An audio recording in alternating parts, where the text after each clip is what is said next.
What's up, everybody? This is Tuck Smith, and you're listening to Tom and Zeus on the Shout It Out Loud cast. Oh, boy. Here we go. This is Gene Simmons. Put that cookie down. Kiss. Stop pressing the button. Stockbroker Simmons. Star? Paul Stanley. Is that what he does? Stop shouting. Ace Frehley. He's not what you would call a handsome man. Oh, no. Here come the kiss times. Is that a positive thing? Okay. All right. I'm going to grab me an ice cold mellow yellow. Why? Why do that to the fan? Stop it. Why? Because fuck them. That's what I'm talking about. 617-525-0850. You do? Hey, fucko. Do you like Kiss? Settle down. Hello. Hey, what's up there, Kiss Army? Tom and Zeus, another episode. Shout It Out Loudcast. Episode 323. Kiss Vinyl with Jason Herden. Yeah. Tom? Yeah, nerds. Let's go. You are fucking super pumped for this episode. Yeah. Plus, it's a nice little, Kiss World crossover, with Jason and the Kiss My Wax community there. So, this is, let me just say this. This is one of the reasons why I love our show. Okay. And I'll tell you why. What did we say when we started this podcast? We wanted to create a podcast that we would want to listen to, right? 1 week we get George Lopez. 1 week we have Chris L from Pot of Thunder doing a top 10. 1 week we have this. 1 week we have that. Now this week we have Jason Herden. We're talking about Kiss Vinyl, kind of nerding out. This is what I love. We do different things, and they all touch on different aspects of Kiss World. And I love that as a co-host and a listener as well. And I hope everybody else does too. That's my little self-congratulatory comment there. But anyways. Okay. Yeah, the only thing I was going to just add to that, Tom, is what's great about what you mentioned, and don't forget, the only episode that matters in between all that was the fact that we had the Jerky Boys, Johnny Brennan. Of course, I was sticking to Shout It Out Loudcast, but yes, that's fine. That's of fine. Of course. But that's my personal. That's my personal private business. Well, it doesn't look like you're doing any business. Yes. The one thing I would say about all what you just mentioned, with the exception of Off the Soundboard release, which just came out. Yep. We don't need to make things what Kiss is doing. Correct. That's exactly to have fun, interesting episodes. That's right. 3 of the last 4 episodes have nothing to do with current events. It's just us kind of tapping into different aspects of Kiss World. Because we don't need current events to have a podcast. No, because current events are part of our podcast. It's a segment called Kiss World. It's not the show. Yeah, it's just, dude, there's so much still left to talk about with regard to Kiss and everything else. We just hope that you guys always like and appreciate the variety that we're giving you. And this is variety. Because we love it too. Every week, okay, what are we going to do this week? What are we going to do next week? And it's fun for us, and we hope that obviously comes through to you guys as well. So anyways, that was just my little kind of housekeeping comment there. No worries. Yep. Last week, we did Kiss Off the Soundboard, and we got a shit ton of feedback. Yeah. Yep. And of course, we did a poll. And this, I'll tell you right now, I wish I could take a screenshot of this and show this to people. You could go on our Twitter and look at it. We did a poll, and we talked about the Off the Soundboard San Antonio 1985. And we said, what sticks out the most for you on this particular release? So the options were finally a Bruce Kulick off the soundboard, Paul's outrageous banter, the issues with the merchandise, no CD, and Kiss playing fast in the 80s. So this is wild. A Bruce off the soundboard, that won the poll at 32%, okay? The next 3 options were dead heat tied. Wow. Even down to the fractions, because if you look at Twitter polls on a computer, a PC, it breaks it down into fractions. If you look at Twitter polls on the mobile app, it rounds it up to a full number. So anyways, Paul's outrageous banner, merch issues, Kiss was fat, dead heat, all 3 of them. We never see that. So anyways, that's good. It's kind of everything's equal. So let's look at a couple comments here. Our brothers at Pantheon say, finally, an official live version of Oh, Susanna. Oh, yeah. Fucking everybody wants that. Although it was on the previous Off the Soundboard, but that's okay. Exactly. Good point. I didn't even think of that. Hooked on Sonic's podcast, our buddy Bruce Foudy. Check out his podcast. He actually just had our buddy Keith Roth on his show. Keith is great. Keith just released a new album of some originals, some covers, and Keith is great. If you missed that episode with us, go check that out. He says, I love that Bruce Kulick was finally represented, but God, those stage raps are horrendous. I was laughing so hard to the point of tears when you guys were doing the Love Gun bit. Love you guys. Well, thank you, Bruce. Our buddy John Rostano. I might be in the minority here, but Paul's stage rap gets my vote. Well, that's fine. Our buddy Glenn Barth. As much as Paul's banter is horrendous, it's pathetic that the CD wasn't offered except in Japan. Yes, I paid extra to order it from Japan, but it beats the crap out of going back to vinyl. That would cost way too much to get back into. Signed, CD Tards. There's a new one for you, Zeus. That's CD Tards. very well said. Exactly. I'm not going back and spending different money once again. Okay. Our buddy Bobby Kenner. Guys, what a fun ride listening to your review on Off the Soundboard. It had its issues, but glad it exists. What a snapshot in time of 80s Kiss and Bruce Kulick crushing it on guitar. I also have to plug your Dorm Damage with Johnny Brennan. Fucking legendary, can't miss. Indeed, it certainly was a can't miss. The blueberry now, are they stuffed nice and like all jammed up with that blueberry? Thanks, Jack Torse. Oh, God. Ken and Satan Service. No CD, and it looks like I can't get the vinyl in stores or on Amazon. My ass is so loose from how many times this band has screwed me. Turds drop out at random like a horse. That's a pretty vivid picture there. Welcome, new listeners. Our buddy Nige Savage, shouted out Loudcast Hall of Famer extraordinaire. This is my favorite Off the Soundboard so far, mainly because of Bruce, who is absolutely crushing it on every song, but also in a masochistic sort of way, partly because Paul's banter and awkward swearing is excruciatingly terrible. Ooh, he said, fuck, bad boys running wild in the streets. So true, Nige. Tennessee Duke says, not offering the CD in the U.S. is ridiculous, but they so rarely give us what we want, I'm not shocked. Nowhere Fan says, my main takeaway is how much better Eric Carr is than the other Eric. Sorry, just my opinion. Ooh, that's okay. Twisted Kister, I had to go with the Bruce option. Yes. Todd Dammit says, I hope we get more Off the Soundboard releases from the 80s era. I love hearing some of those tracks live. Yeah, we all do. Let's look at some comments specifically related to the episode. Our buddy Bill Elam, also known as Lil Willie A to Z. I looked up on setlist.fm for the show, and it states that Won't Get Fooled Again was not played that night. Damn shame, because they blew my mind with it 10 nights later when they played it in Dayton. That would have been wild. Twisted Kister had a bunch of different comments here talking about just all different aspects of the show, so appreciate that there, buddy. Buddy Steve, justified rant. I'm not buying this all the way from Japan. The postage is twice the cost of the disc. How much does it cost to go to the effort of making a CD? Well, we talk about that this week, Steve. Making it a tribute to Japan is a big fuck off to the rest. Yep, we mention that later in the episode. Stay tuned. Ruben Mosqueda, I've been wanting this. Still waiting for my Japanese pressing, but have been streaming it on Amazon Music. Can't wait. Thank you.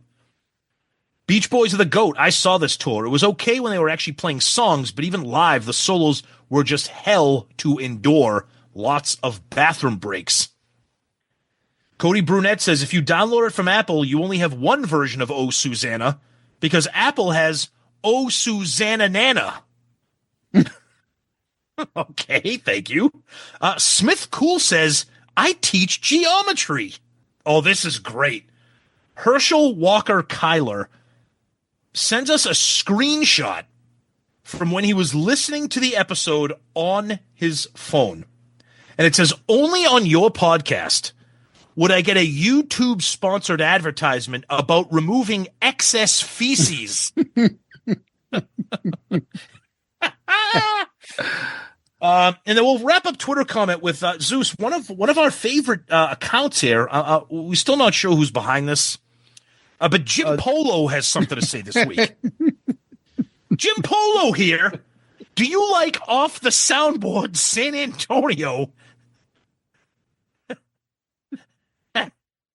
Hashtag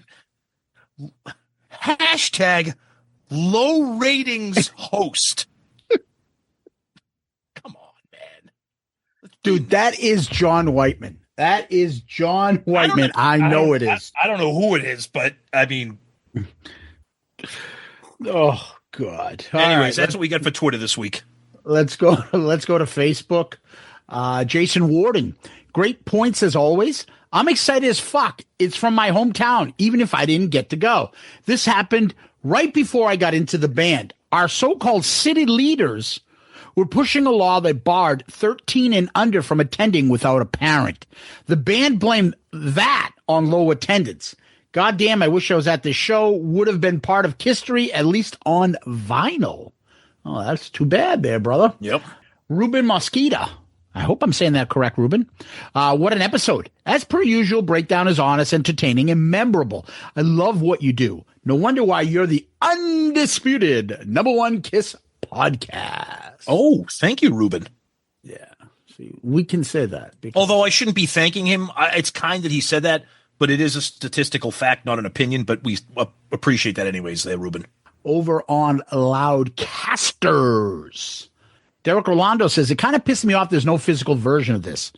I can buy unless I drop over $100 on Kiss Online and wait for months. Of course, I could sub to a streaming service, plug a phone into an old stereo, and make my own Kiss soundboard bootleg tape. You can do whatever you want, brother. Joey, somehow we put him in the Hall of Fame, Romanek.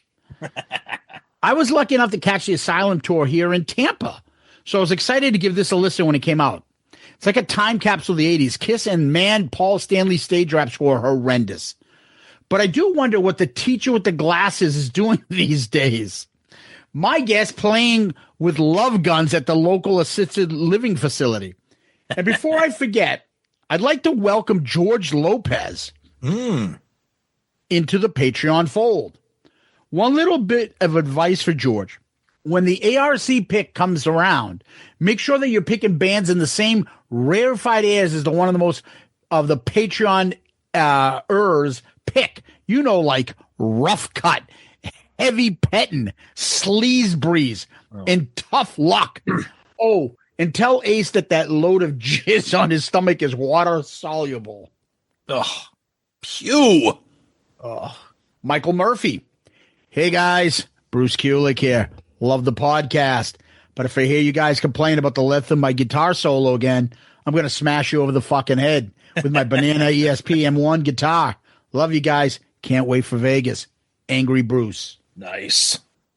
Bill Arsenal says, and this is, a few people mentioned this, Bruce was on a Live 3 and Unplugged. So the whole hype about, like, finally a Bruce Kulick live album kind of. Well, I mean, yes, I think, obviously, yes, but I think the fact that people got an off the soundboard from an 80s Bruce was, I think that was it. But it's fair point. And it's the off the soundboard being the first for Bruce. That's what it was. John Whiteman, he put an image of a big breasted Florence from fucking Marla Gibbs from the Jeffersons. I saw that. I'm a geography teacher. What the fuck? Awful. Oh, God. Gordon Duncan. I'm on mile 11 of my normal Saturday run. Zeus is reading Paul's stage banter, and I'm about to throw up from laughter. No, you could be throwing up because you're on mile 11. Yeah, that could be it, too. So painful to actually hear in this day and age, but had I been there, I sure would have been like, yeah, Paul, we're all crazy. On another note, I wonder if the similar set list to Animalize was due to the fact that Bruce really hadn't been in the band long. He filled in for Mark, went to the studio to record, and hit the road. There wasn't much time to practice Come On and Love Me. Either way, Bruce always seems to be the MVP. Keep up the great work, boys. Thanks for keeping me company on my Saturday morning runs. Love it. Thank you, Gordon. Joseph Damiato writes, hello, boys. This episode, as always, had everything we need in a KISS podcast. An honest review of the latest warts and all off the soundboard. 2 middle-aged men doing urban 70s women impression. All doing cringe sex talk makes me thankful that I am a disabled vet with only 20% hearing and can take the hearing aid out. Thankfully for him, he had only a stump for years. Oh, jeez. I'm sure the women, after hearing the O's and R's, said, don't take it off. Yeah, that's pretty tough. I had nothing more than a stump on the right side of my head. Poor Paul. And we'll end Facebook with the Greek Thunder from Down Under, Thanos Akratides. Such a funny episode, boys. You really make my weekend with this ludicrous way of loving KISS. As for Off the Samba, well, sounds solid apart from the horrendous backing vocals. Seriously, especially on Heaven's on Fire. My Lord. Brutal. Wow. Fucking brutal. I know you're not a fan of it, so. Well, it just sounds like, you know what it sounds like? It sounds like the kids from friggin' Stand By Me with the Fair East Side when they're trying to sing the fucking school song. That's what it sounds like. It's like Heaven's on Fire. It's not good. Sam's! Yeah. You smoke crack, don't you, boy? Don't you? All right, Mr. Clark, someone's beating up Kid Ray. You'll be dead in a year, son. Kid Ray. Kid looked like he was like 28 years old. He had fucking full mustache. Let's go over to YouTube. Andy Patterson says, way to get on the new release. I'd rather hear your fresh opinions than hear them a few years from now. You guys are the best. Keep up the great work. And best of luck to you both. Thank you. David Prater says, awesome podcast. Thank you, guys. Cody Burnett says, this is definitely better than Poughkeepsie. I can't wait to see what the next one is. The only lineups we don't have is one from Ace, Eric Carr, Bruce, Eric Singer, and Vinny and Eric Carr. Thanks for that. Yeah, we always want to fill in those holes. I want a Vinny one. Yeah, so do I. Yeah. Well, off the soundboard, there are Vinny ones out there. No. Right. That's what I'm saying. An off the soundboard one. Yeah. All right, Tom, over to you. All right. Let's look at Instagram. We got a lot of stuff there this week. Rob Wild Official says, is this on CD as well as vinyl? And of course, we responded with, it's only available in Japan. Clark's Side of the Moon.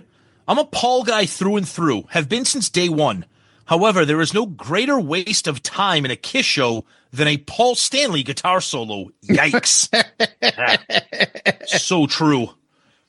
Dave Rockstar says, this was one of the funniest album reviews you have done. I was laughing my head off for most of it, especially when Zeus's daughter commented on him playing it in the car. P.S. I refuse to listen to this album until it gets released officially on CD in Australia. We fans here are just as loyal as Japanese. The cost of the postage alone to order it from Japan makes it way too expensive, plus import taxes. I can't imagine any other artist doing something this dumb to alienate their fan base. Yeah. Hey, Tom. Yo. Funny you brought up this in the car with my daughter. Did I tell you the story that last weekend I had the episode playing the George Lopez in the car, and I took my mom out to eat. So it was me, my mom, my daughter, and my nephew Teddy was with us, actually, too. Yep. So we're in the car listening. Oh, no. It was hilarious. You drop a couple F-bombs. So my mom was just like kind of not listening. All of a sudden she goes, oh, great. What's this? And then within 2 seconds, she looks at me. She's like, all of a sudden you're like, and this fucking thing, and this fucking thing. She's like, oh, great. Thank you. Who didn't stop fucking laughing? I forgot to tell you about this. Poor Mama Piandes thinks I'm a friggin' terrible person now. And then I was like, oh, it was Tom, Mom. It's not me. It was Tom. Oh, thanks. Thank you. You couldn't have just said it was George. Wait. 2 seconds later, I come on and go, but that's not fucking how I fucking see it, or something like that. And she's like, what are you doing? oh, how you doing this on the radio? I'm like, it's not in the, whatever, Ma, forget it. Never mind. Anyways, just wanted to share that. You made me first of all, that's hilarious because when I told my mom about George Lopez, she was like, now how would I go about listening to that? I'm like, forget it. First of all, I don't want you to listen to it. Second of all, I couldn't, there's no way I could tell you over. I've got people out of the woodworks. My cousin Tony just sent me something about it. Yeah. Holy shit, George Lopez and others. Like, that's people awesome. Just like, whoa, and fucking God bless George. We get the hookup when we go to Vegas. Yeah. Oh, it's great. Instagram user Abusement, who must have just found us because last night I got about 300 Instagram notifications that they will like all of our posts and all of our pictures, which is great. Hey, better anytime you want to join the party, Abusement, join. It's great. Gene is the demon, even if he looks like Delta Burke on the cover of this. That's a good one. All right, let's look at some emails. We got a lot of them here, so bear with us here. We got some really good ones here. Our buddy Kyle Schneider. Great analysis as always. Yeah, some of this does not age well, but if it was the decade of excess and shiny things, I'm a set list and song fan first. Compared to the previous released Animalize off the soundboard, this is weaker. Animalize also has Creatures of the Night and a partial Eric Carr lead vocal with Young and Wasted. Cannot believe they didn't pony up the cash to include Won't Get Fooled Again. That is something different and a welcome change. Honestly, they should have selected the opening night of the tour. They also played King of the Mountain in Any Way You Slice It, 4 songs from the album they're touring. The San Antonio show selection, I don't understand the logic. They are only a week or so into the tour, Asylum went platinum, and the fans knew the song. They should have played more from this album, at least try a song once live before giving up on them. And I love the Eric Carr electric stuff. Perhaps he should have only done that piece to shorten up the drum solo. Overall, a short song set list. They should have done more, however, I love that they're including Eric and Bruce. My next choices are Palladium 1980, yep. Opening night of the Asylum, opening night of the Animalized tour, and a European Lick It Up tour. Keep on rocking. Yeah, well, those would all be great. Our buddy Nick Carceri. Enjoyed this week's episode of the latest off the soundboard. Out of all of them, this may be my favorite. Not for the sound quality or set list, but for another reason. I was introduced to Kiss as a 7-year-old in 1978 with Double Platinum, the solo albums, and Kiss Meets the Phantom of the Park. What a year. Oh, 1978. I was too young to have seen the original lineup at that time, so the first version of Kiss I saw live was this one. So the nostalgia factor is huge for me on this release. I think your critique of the background vocals on this is accurate. In my opinion, Tommy and Eric Singer are better singers than Bruce and Eric Carr. Don't get me wrong, I love when Eric Carr would sing Black Diamond and Young and Wasted, but I think Singer and Thayer combine for better background vocals. Speaking of Asylum, have you ever done a best side one, track one? And that's from Nick. Nick, couple things. Yes, you're right. Tommy and Eric Singer are better background singers. And yes, we did an episode of best opening track. So yeah, best side one, track one. It was best opening tracks on a Kiss album. Go back and look for it there. It's there. It's an older episode, but we definitely did that. I'm going to tell you right now, I don't think King of the Mountain made the list, but that's okay. Not for me, it didn't. No, it didn't make it for me either, but that's okay. Scott Greer, another great episode, of course, filled with timely Paul and Ace quotes and Paul banter talk. Zeus, your Paul impersonating reciting the banter is greatness. I laughed so hard, especially talking about Paul's danger zone. It's funny there were protesters outside the venue. When I saw Motley Crue in 1990 in Monroe, there were protesters there too. Of course, being in the Bible Belt, it's not surprising. Yes, I'm sure. Hey, one thing I want to add. Please. The feedback on that about the enjoyment that people got about all the reading verbatim the Paul comments. That's why I do it. Yeah, believe me, this one was so annoying. Oh, I have to listen to this, go back and forth. I typed this out. I've never had to do that. Yep. But to put in I was putting in the effort to do this because I've stayed with this when we do live albums and this stage banner. I repeat the Paul stuff. I think I get rewarded by you guys coming back and telling me you enjoy us doing that and putting the full thing and not paraphrasing what he says. Yep. Like hearing it word for word makes it seem so like insane and outrageous. And I think that brings the value, and you guys appreciate that. Makes me say, okay, I'll do that and keep doing it. It's worth the effort. So I appreciate it. No, great point. Yep. Our buddy Chuck Hoskins. I'm listening to your Off the Soundboard episode, and the discussion is on why Fits Like a Glove lasted so long on the set list. I believe the reasoning is Gene's non-makeup live songs were very underused, and if he didn't continue to play that song, he would have been completely left out of live non-makeup. Maybe Paul said, just play Fits Like a Glove. That's all you get. Just a thought. Love you guys. Well, yeah, good point. It's a great point. Yeah, who knows? I'm hearing shit in the background. What is that? Fucking ace. Our buddy AJ White. Great episode as usual. At one point, while talking about Paul's rant, Zeus mentions how crazy it would have been to see them over and over. Like you, I'm from the Northeast, and every tour would see them multiple times. The rants were maddening. To think of the coincidence of Paul meeting a school teacher in Portland, Maine, Worcester, Massachusetts, Springfield, etc. What are the odds? Mix it up a bit, Paul. What the fuck? Good one, AJ. Nice. I'm a geometry teacher. Oh, God. Not geometry. What was it? Geography. Geography. Yeah, geography. And we're going to wrap up feedback with this one here. I'm going to read the email first, and then I'll tell you at the end of it who it's from. Tom and Zeus, listening to the Off the Soundboard and wanted to weigh in. I saw many shows on this tour, and I have a few thoughts. 3 songs from Creatures in the set. Remember, this album was a bomb sales-wise. It may now be looked at as a classic, and I think it is, but in 1985, still very much a bomb. So still having 3 songs shows how they stood behind that material despite its poor sales. Eric's drum solo with the pad sounds was pretty groundbreaking at the time, and I thought very cool. Dated now, but then it was super next level. And Tom, talking about the weak backing vocals is interesting when you consider that this was the last Kiss tour before the reunion that they didn't have some help in that department.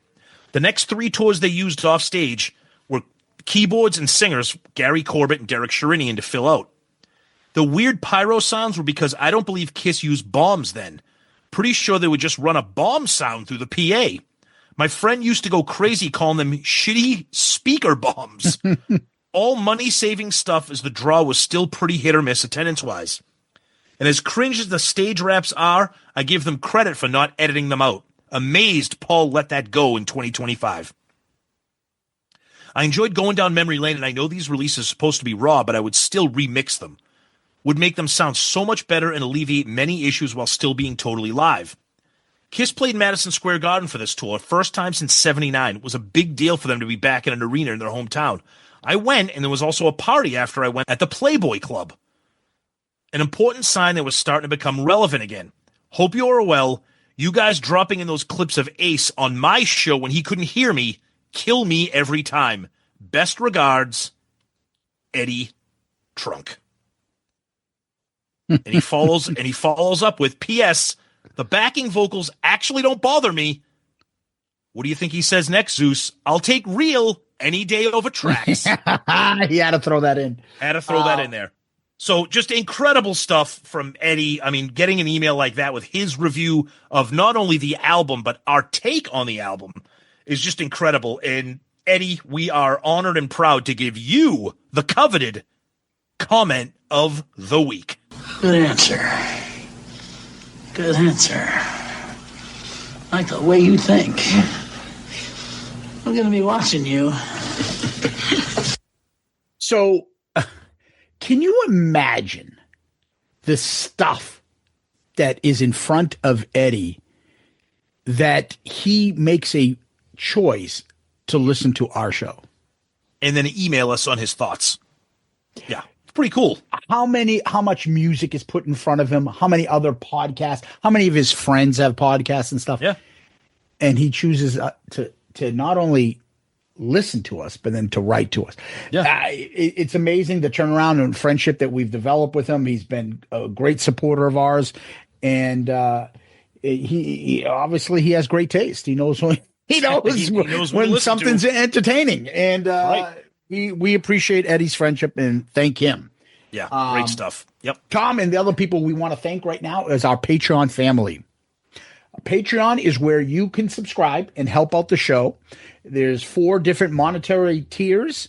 You pick one of the tiers, and with that, you also get some perks. Every tier has a different amount of perks. The more you support, the more perks you get. So there's merch, there's involvement, there's polls, there's the ARC pick, and our video chats. All of that is included in different levels if you become a Patreon member and support the show. And that's what this is really about. Patreon supports us, whether it means for our software, which we just did, a laptop that we picked up last year, and now with the support that we got to fix our Zoom and the products that we needed to purchase for that, and obviously the Stream Deck that we're doing now with the voice drops and the sound clips and stuff like that. All of this is due to Patreon. So we can't thank you guys enough for your support. And if you like the show, you want to see us to continue to grow and get bigger and move up the food chain, please go and support us and become a Patreon family member. You go to shoutitoutloudcast.com. Go to him. And you see the Patreon link right there on the landing page. Click on that. Find the tier that you think is the best one for you, and come and support the show and become part of the family. We really appreciate your support at Patreon, and it's a great way to continue the fun, and the family keeps growing. So become a next member of our Patreon family out there. Thank you. Guys, thank you so much. We appreciate everything that you do. Your continued support is amazing, and we are eternally grateful for everything you do. We talk about it every week, so if you're not part of the family yet and you keep hearing us talk about it and you're interested, please check us out. Go right to our website, shoutitoutloudcast.com. Click on the Patreon link, learn all about it, and please, we are grateful for any level of support you can give us. You have no idea how much it helps the show. So thank you, guys. Yeah, we are way over 100 members at this point. So it's great. It's the more the merrier. So please come and join. Yep. Tom, what we do next is we go to Kiss World. And it's becoming a thing where it's like Fast and Furious. Shit, did we get this in? Was this before we recorded last week? Or is this it? Like, there's a lot of stuff happening, whereas the previous year, it was kind of like, nothing. Yeah, well, this week, I mean, pretty much the only big thing was the updates and the new announcements for the Kiss Army Storms Vegas event. So this is interesting. I mean, for 25 years, we've been told that, Tommy Thayer and Eric Singer, the Spaceman, the Catman, they're in Kiss. And now it's like, new announcement. Tommy Thayer joins the Kiss show. Well, I thought he was in the fucking band. So, like, what is this? So it says, it says Gene Simmons and Paul Stanley will be joined by longtime Kiss guitarist Tommy Thayer for the Unmasked Electric show. I mean, there's more, but before I continue, comment on that first, Zeus. Eric isn't joined yet. Yeah, exactly. So I mentioned this last week. Yeah. There's some leverage, or like they have to sign deals, and it's then there's probably it's got to be. Yeah, I'm sure. Listen, I've never heard of Eric or Tommy being dicks about contracts or what the money they make. They know they're well taken care of. Could they push and ask for more? I don't think they want to do that at this stage in their life. They're all friendly with each other. They all get along. They have a nice lifestyle. They'll be fine. Eric, I'm sure, will sign, and he'll be there too. But there is leverage. Paul and Gene, the only one that matters, and we'll have Bruce there anyways. But then again, we're going to have plenty of other musicians there. So, if you don't play with Paul and Gene, then we can still perform without you. Yeah. So I'm wondering if, like, when the End of the Road tour ended, did that sever whatever contract Eric and Tommy had with the band? Because this was pushed as Paul and Gene and special guests. And now, as a list of just announced, you have Tommy Thayer, who's been the guitarist for 25 years. So he's been reduced to a, special announcement, just added type of personality, right? It would be like, okay, bear with me. Robert Trujillo has been the bass player for Metallica for 25 years, right?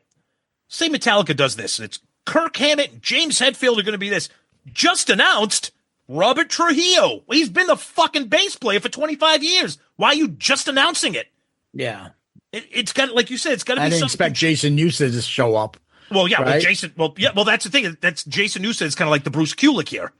Yeah. If you wanted to. But anyways, I just found it interesting. And then on top of the Tommy Thayer thing, Sebastian Bach has been added and Black and Blue. Tommy Thayer.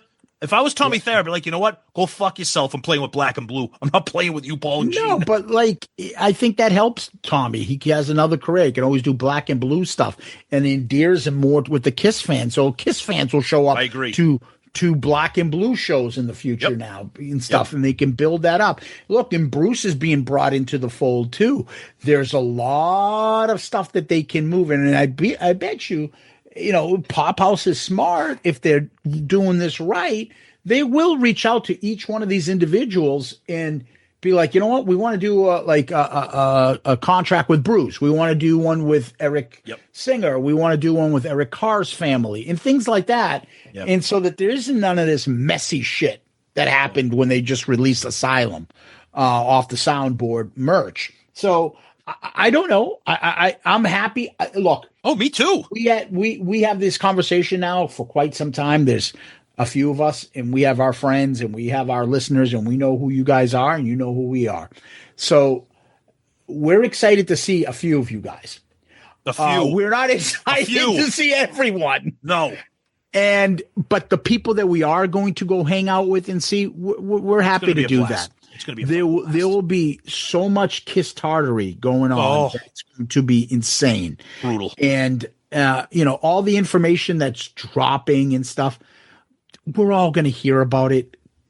What do you want, a fucking lollipop because you heard about it a week earlier, but you couldn't tell anybody? Congratulations. Congratulations. We're all going to know about everything. No, there is no FOMO. No one's going to miss out. Like all the shit that's going to drop that's become official, we'll hear about it, and that's fine. Yep. So I'm patient. I'm going with Tom. I'm going to have a good time. I know a few of our friends are already off the top are going. Gary Capp will be going. Jeff Trott will be going. Brad Rusthoven is now going. Yep. I don't know if Stubble's Hall of Famer Romanek is going. Well, he's too busy he's shopping for a new car. He's fucking asking everybody for advice. So I don't know if he can go to Vegas. But you get the gist of it. And there's a lot of people that we're very excited to see, and we'll have some fun with this. This is great. It's basically the Kiss cruise on land. Oh, totally. Because there's more here. They've added 2 Kiss tribute bands, Kiss Nation and Mr. Speed. I don't know anything about Kiss Nation. All I know is Mr. Speed is fucking incredible. They go with the Unmasked era lineup, the costumes, and an Eric Carr drummer. Mm-hmm. They're fucking incredible. And I think Kiss Nation is actually pretty awesome too. So that's cool. And then you get Bill Starkey and Jay Evans, the 2 guys who founded the Kiss Army way back in the 70s. Well deserved. So this thing is shaping up to be, it's a combination of like a Creatures Fest event, a Kiss Cruise event. So it's going to be wild. And it has been confirmed that entire hotel is this event for the weekend. So every idiot in that hotel that you see is part of this weekend. No one's getting laid in that entire hotel for probably the first time in the history of Vegas. But anyways, that's awesome. So we got 7 months until this happens, and I really think, and I don't know anything from the inside, I think that you're going to see continued trickling out of add-ons and extras, which I think is great, especially if things aren't selling. Those 2 elite packages are sold out. The other ones are not. Again, it's 7 months away, so who knows? But I don't know. I'm excited for it. I think it's going to be a blast. Yeah. In the meantime, Tom, Gene Simmons, he says he's not doing it for money, but is hawking IHOP with his family. I saw that. Like that is the greatest restaurant. He's been eating there for like 30 years. And he's like, and I'm not being paid for this. Yeah, okay. Our buddy Paul Stanley did a commercial for Workday Incorporated. It's a platform for managing people, money, and agents. It's got a campaign featuring Billy Idol, Gwen Stefani, Paul Stanley. It's him in makeup wearing like a shirt and tie or a suit. It's fucking stupid. I'm sorry. Whatever. I don't know, whatever. There's a lot of semantics with that. How is he getting the makeup back on? How much? Who's he licensed into? How'd they get in? How much is he? Whatever. I'm my panties aren't in a bunch. Oh, he's putting the makeup on. He's out there lied. Liar. Like, give a fuck. Honestly, I don't care either. Fuck. Yep. All right, Tom. Let's take a quick little break. Stop. Don't talk anymore.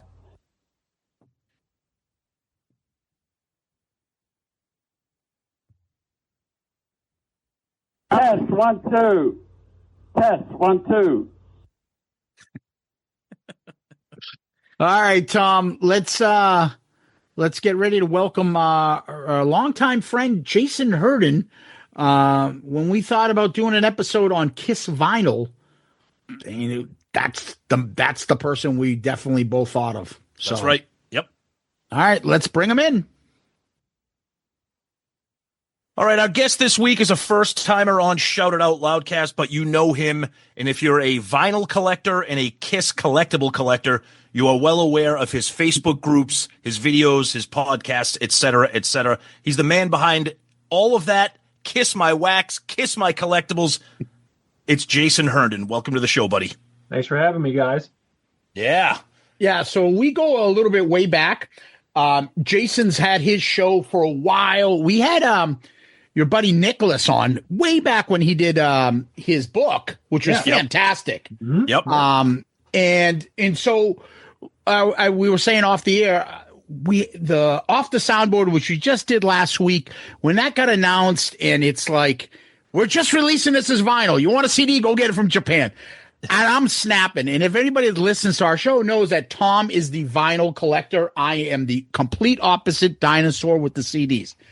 And I wanted to talk about Kiss vinyls because it's gone to the point where it's like you almost have to make the jump. Are you going to just suck it up and just not get into it? Or are you going to bite the bullet and go, I'm getting into it? And if we do get into Kiss vinyls, where do you start? What kind of vinyls? What's a collectible? What's not? What are you looking for? The person that both of us thought of was you. I'm sorry. Yeah. This will be a rating. This will be a ratings juggernaut. Oh, there you go. Oh, hey, you know what though? I'll tell you right now, Jason. Not every episode is going to be Chris Jericho. Or, sometimes we like to get down to brass tacks and talk. And sometimes we like to nerd out and talk Kiss music, collectibles, posters. That's all my podcast is about. Is nerding. That's all we do. Exactly. Yeah, and it's surprising sometimes with Tom and I, like, we just reviewed Love Gun. Yeah, but we just put up a YouTube video of Paul and Gene fighting. Remember that video in the 80s of the two of them arguing with each other? Yeah. That's like a top 5 episode of ours. And that was just a throwaway, like, hey, why don't we talk about that? People like what they like. So an episode like this could be one of our biggest of all time. Who knows? Because we know Kiss fans are fanatic about their vinyls. So I know Tom has been anxious to talk with you. He's the Kiss vinyl collector. So Tom, I'll let you start.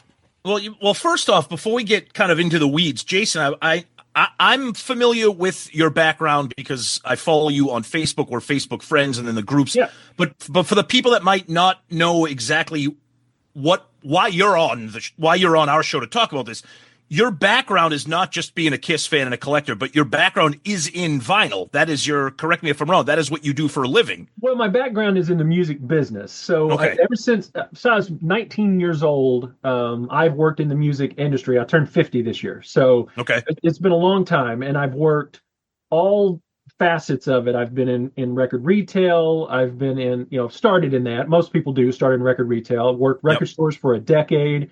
I went into advertising and worked some advertising angles, and then I came over to distribution. And the company that I work for, URP Music Distributors, is a division of United Record Pressing, which is the oldest and largest pressing plant in North America. And we have a little distribution arm, so we're like a one-stop distributor as well. So I just celebrated 14 years with URP. And basically, I mean, we sell CDs and accessories and things like that, but we're, 90% vinyl. And you would just I sell to record stores around the world. So I have almost 3,000 accounts around the world that I sell records to. So that's my history. Plus, I have a degree in music business as well. So I've been in this industry for a long, long, long time. Okay, I figured that'd be kind of a good jumping off point. So people who, like I said, people who might not be familiar with you or your show, they kind of understand that, that we're not just talking about like a vinyl nerd like me. That there's a little bit of a background there. Sure. But I wanted to ask because, Zeus and I, and like you, we've been Kiss fans since we were little kids. Yep. But I've noticed that the vinyl community, vinyl in general, has obviously exploded. But I feel like the Kiss vinyl community really started to, in my eyes, from what I see, started to take off when Kiss started to release the anniversary vinyl editions, like starting from like the anniversary of I think it might have been the 40th or the 45th anniversary of the debut album, like the black and white splatter, and people were into it. But now it is insane. It's the picture discs. It's the t-shirts. It's the colored vinyl. It's the bundles. And people set their alarms to make sure they can get these things. And it's crazy. I love it, but it's crazy. Yeah. Well, I would say that the resurgence in Kiss vinyl was before that. Okay, go ahead. I would go back to 2014 when Universal finally decided to reissue the catalog. That's right. And did the Hysteria box and all that stuff. But the difference is, the reason why we're setting our alarms now and everything is so rabid is because they've decided to do these limited 500-piece things that sell out in 2 minutes. Right. So if you're not setting your alarm, you're missing it, and you're paying, these crazy aftermarket resale prices, and you've got people that are really jockeying. We've got these resellers, they're, just permeating the collecting community, and you all know who they are. Oh, we do. Some of them are my friends, and some of them aren't. And some of them aren't. But it's a 4-person limit. But you can open up different screens and use VPNs and use friends, and then all of a sudden, those guys end up with 10, 12, 15 copies of those, and then they're gone. Now, look, I won't lie. I buy 2 of everything. Sure, that's okay. So, that's what I do. Yeah. And sometimes I end up with a couple of more down the road or something like that in a trade or something, and I will resell them too. But, just you can't get your hands on them. And luckily, knock on wood, I haven't missed any yet. But I have some very dear friends that have missed some, and they just don't want to pay $500, $600, $700 on the secondary market for something they could have got for $125. So anyway, but I would say 2014 is really when it kicked off. But then it really, once they started doing those limited 500s, is when it really kicked into overdrive. Yeah, and it's funny because I'm one of those people where it's like, okay, I'm East Coast. It's usually 9 a.m. or whatever. Yep. And I think the only huge void in my catalog is probably a lot of people have this huge void is that red Dress to Kill vinyl that was released and was there's a story behind that about why there was such a limited pressing of that. I have the story behind that. Okay, please go ahead. Well, so now that's different. That was before the limited picture disc. Right, exactly. And this thing wasn't advertised on the website. This is just regular colored vinyl anniversary, regular colored vinyl anniversary edition. And before that, before the Dress to Kill, we had Destroyer, the Red Destroyer, might have had the orange Rock and Roll Over. Yep. There were a few before that. Might have even had Dynasty. There were a few. There was a handful, 5 or 6 or 7 or something like that. And they pressed like between 2,000 and 3,000 copies of each one of those. But if you remember back then, when they first started the anniversary colored vinyl, they didn't just offer it at KOL. It was also offered on Sound of Vinyl, You Discover Music. That's all Universal outlets. Okay. And so they pressed, and the the U.S. arms and then the European arms, they all had them. So they pressed 2,000 or 3,000 copies of those, and they spread them around. And it took a little bit of time for those to sell out. And in fact, some of them were sitting around for quite a bit of time. What changed is with Dress to Kill, they Sound of Vinyl and You Discover Music and Universal Direct to Consumer just decided not to carry it anymore. So it was only a KOL piece. And KOL wasn't sure how many that they would be able to sell. So they only ordered 300 copies of it. And then it sold. I mean, not stupid quick, but it sold, and then it sold out. Yep. And I apologize, it's my work phone. No, it's okay. And then it sold out, and then people started receiving their copies of it, and they were all damaged. Oh. And so people were trying to get their money back, but at the time, Universal was making the KOL, whoever it was at the time, was making everybody return their records so they could get their money back. And so you had all these people that paid this money, and they were returning their records. And so Universal or KOL, whoever was fulfilling at the time, I forget the fulfillment company because I had a lot of conversations with them on the phone.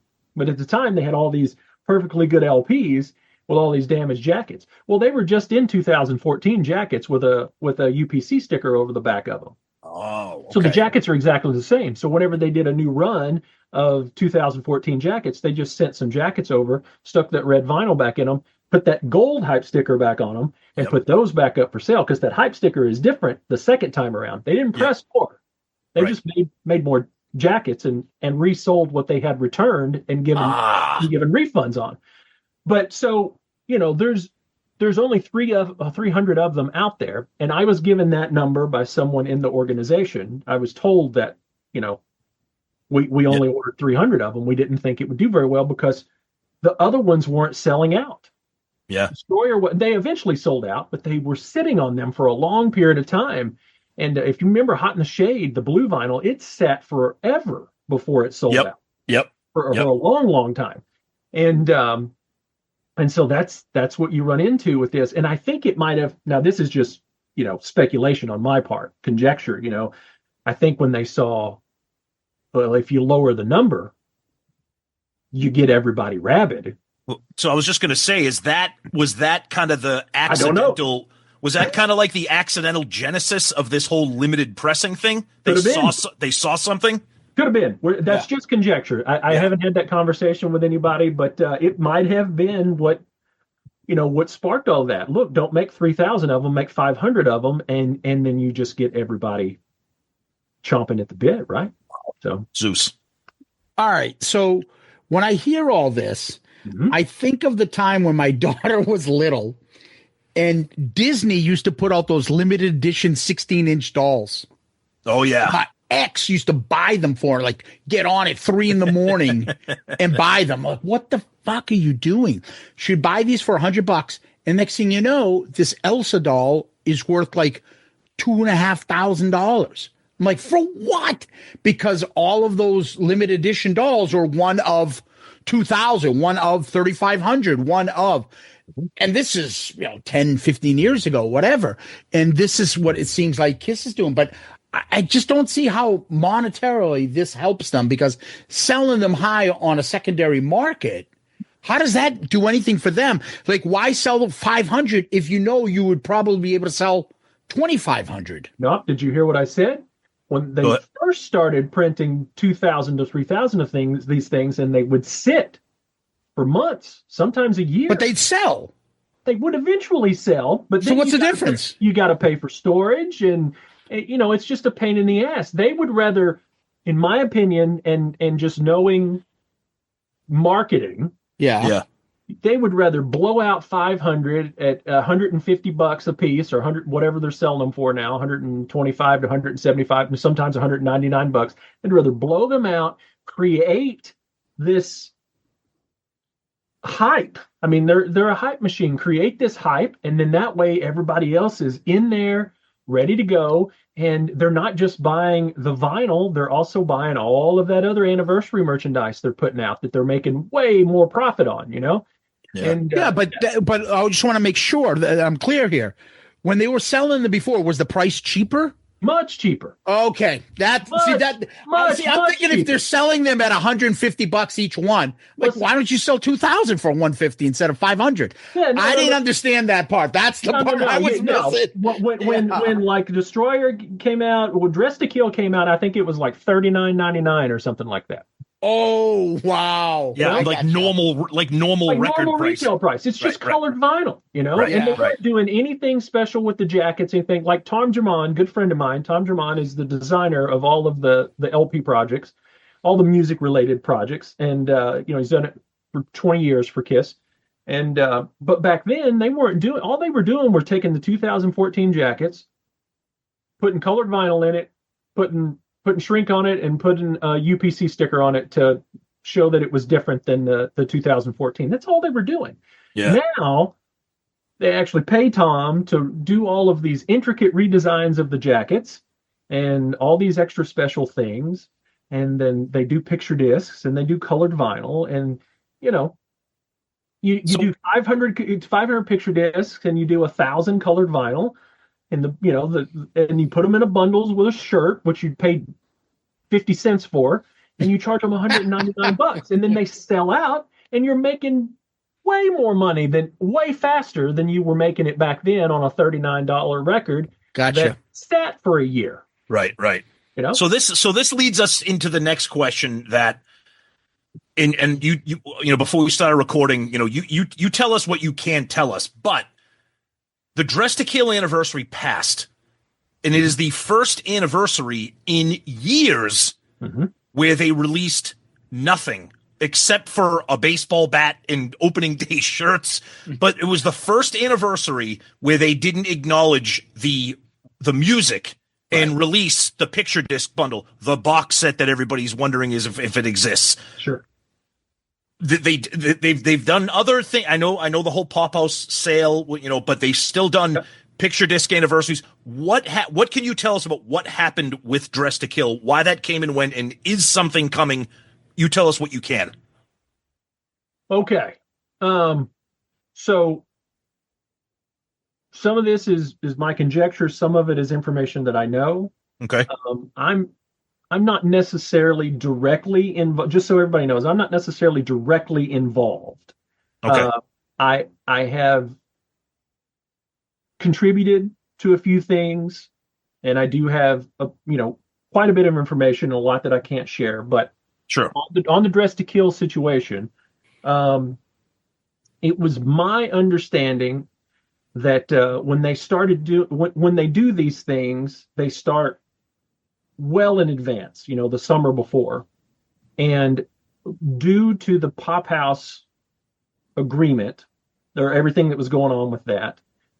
So let me back up and start here. The box sets and the off the soundboards stopped because Universal, who owns, the rights to the albums, when they do box sets, they want to include all of this extra bonus material and all that stuff. Well, they were working in conjunction with Paul and Gene, the way I understand it, and Paul and Gene would supply all of that unreleased material, demos, live stuff, those kinds of things.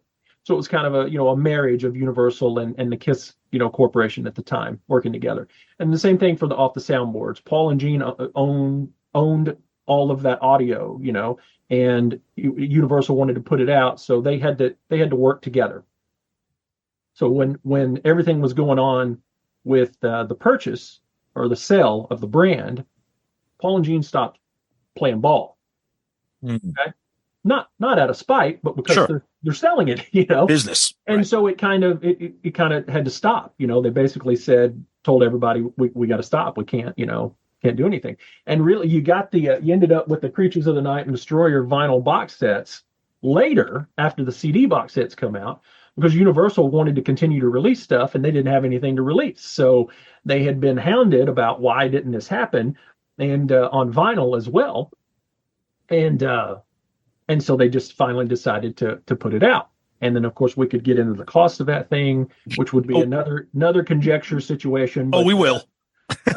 So anyway, so what happened was when Pop House, when the deal was finally through and Pop House finally got in contact with Universal and they started talking about the box sets and off the soundboards and kicking that all up again, it was much later in the game than what they normally start working on these things. Okay. And so essentially the answer to the question is it wasn't ready to be announced. Okay. It's just not ready. Yeah. And what I'm being told and what is being heard through the grapevine is that we might not see anything on Dress to Kill until fourth quarter. Wow. Now that doesn't mean definitely, but that's just what is kind of being said, so then there are lots. Go ahead. No, I was just going to say, if you're talking fourth quarter, wouldn't that have made more sense than just say, scrap that, go to the Alive box set and go to, because now that makes a lot more sense because you kind of push past the Dress to Kill stuff. I mean, you did do the baseball bat, you did the tour of New York City and stuff. There is some sort of, tip of the hat of Dress to Kill, but that kind of makes more sense. And then again, you got the Dress to Kill tour, which is like a live tour.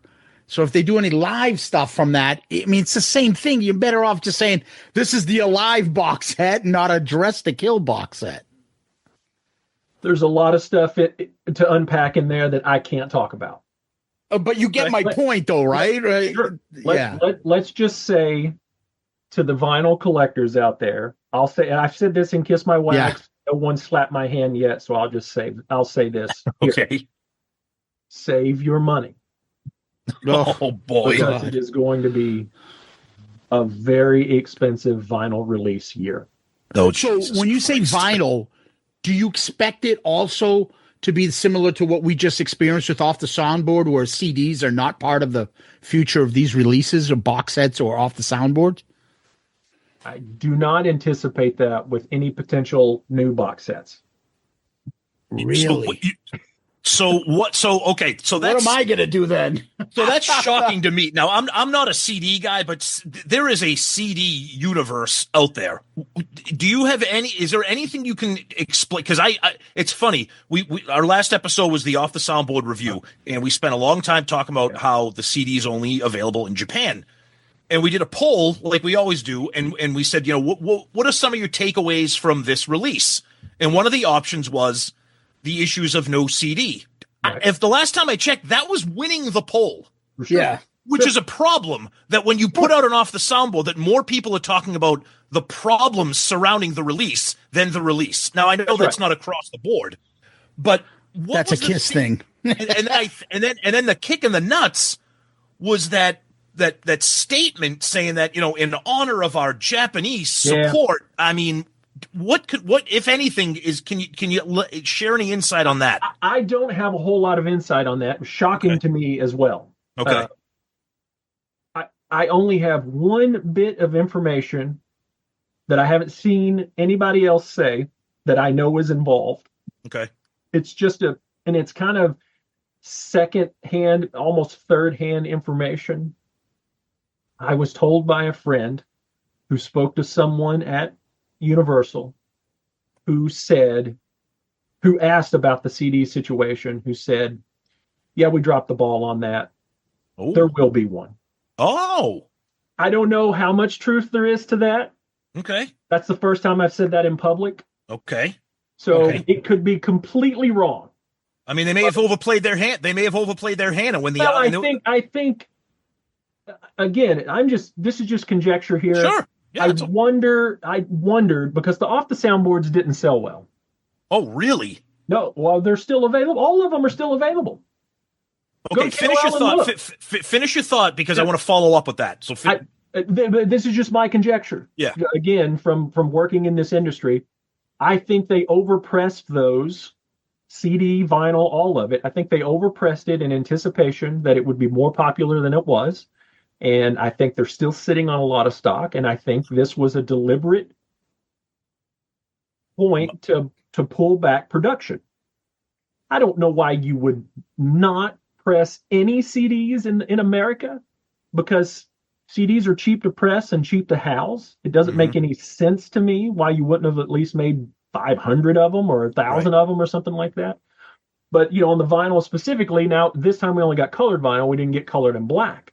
But if you go look at KOL, I think almost all of them, if not all of them, are still available. And we're years past on a few of them. I don't know what they pressed them in, but it feels like they pressed them in 3, 4, 5,000 numbers. And contrary to popular belief, there's not that many people that buy KISS merchandise. It's a much smaller pool than people think. That is very true. It's because we're surrounded in KISS world. We think like sometimes we get insulated and we think we're like, how can that not sell? Be like, well, because it's KISS. It's not Zeppelin. It's not the Beatles. That's exactly. It's not the Rolling Stones. The appeal of KISS is not what we wish it was, and it's not what it is. That's right. The pool that is there is rabid. Right. And we not only buy, but we buy a lot. So, correct. A lot of these things that are selling is not because 2,000 people are buying it. It's because 800 people are buying 4 or 5 copies of it. Right. And so the pool is much smaller. So and again, whoever's watching this that may know me, it's okay. That's close to the KISS camp or something like that. A lot of this is just conjecture based on, what I do for a living. But that's what I was going to say. They're educated guesses. Conjecture. I just think they made a concerted effort to cut down production. And I think the CD might have been a victim of that. Most certainly the color, colored vinyl and black vinyl. It's like, let's just do one color and put it out there and see how it does. And if you notice, it's still not sold out. Zeus. No, so I'm still stuck on the fact that future box sets may not be in CD format. I didn't say that. All right, that's where my head went to. I'm like, are you fucking kidding me? No, what you said was, or at least how I understood your question was, does this mean that I don't remember. I was trying to imply that even though the Off the Soundboard didn't come in CD, does not mean that a future box set would not come in CD. Oh, okay. All right. So I took it the opposite way. I'm sorry. No, it's fine. I just, for me, I can't explain. Like, dude, a second when you guys put out your episode about the Creatures box set, my mind was blown away. Even the same thing with Destroyer, when you guys are going through all the details of this. Yeah. And I get it. People like preference vinyls versus CDs, but to take away, like, I would say 50-50 of your market and be like, yeah, you're not going to get this. Both with the CD not coming out and not putting out the vinyl, and then later on putting out these now and say, yeah, we're not going to do CDs. It's insanity. I can tell you this, having conversed with some people on the inside, I know that a lot of people are down on this Pop House deal and all that stuff. And, do these guys know what they're doing? I can tell you for 100% certainty, they are listening. And when they make a misstep, they try to correct it. I promise you they're listening. So do you think, so first off, it's kind of a two-part question. I don't want to say I'm shocked. I'm a little surprised that the Off the Soundboards aren't more successful, strictly for two things. A, it's a KISS live album. B, they're authorized bootlegs, quote unquote. They're shows that we don't already have, which is unusual because sometimes when KISS releases stuff, it's stuff we've already had. It's another compilation. So that's very surprising to me, especially with the last two, the Asylum one, the Poughkeepsie Animalized tour. But this time around with no CD, was that them kind of testing the waters? Because like you said, they're not selling. So, okay, we're not going to do CDs. If people bitch about it, then maybe we'll correct our mistake and then we'll do something. I don't know if they did that purposely or if that was just like, all right, well, what can we do to save money and maximize our profits? Again, all this is conjecture. Sure. I just think that they kind of saw the outcry. Yeah, and was like, that was a mistake. That was a mistake. We need to get the CD, at least for sure on the next release or whatever it is. But I think based on just the little bit of information that I've heard that maybe we'll see a CD release at some point of this show particularly. can't confirm that. That's just a little inside information that I'd heard, and I hope they do. Just do a run of 500. It's cheap. 5 or 1,000. It's cheap. Sure. Yeah. So I want to kind of take a little detour and talk. Yeah, go ahead. Yeah, go get away from what might be happening. Let's say Tom convinces me. He won't, but let's say he convinces me to go stop buying vinyl, Zeus. Stop buying vinyl. Okay. What advice would you give me? And say, all right, you want to stop buying Kiss vinyl. Start with this and buy these vinyls, not this vinyl. Like, what would you give somebody, a newbie like me, as advice when you're looking to buy vinyl? That's a good question. I've never really been asked that before. As many episodes I've done on Kiss vinyl in 10 years. We celebrate 10 years or Kiss My Wax. Congratulations. Awesome. Congrats. That's great. Yeah, we crank out those episodes about 6 a year. So that's okay. That's all right. It's all good. But I mean, you start to run out of things to talk about.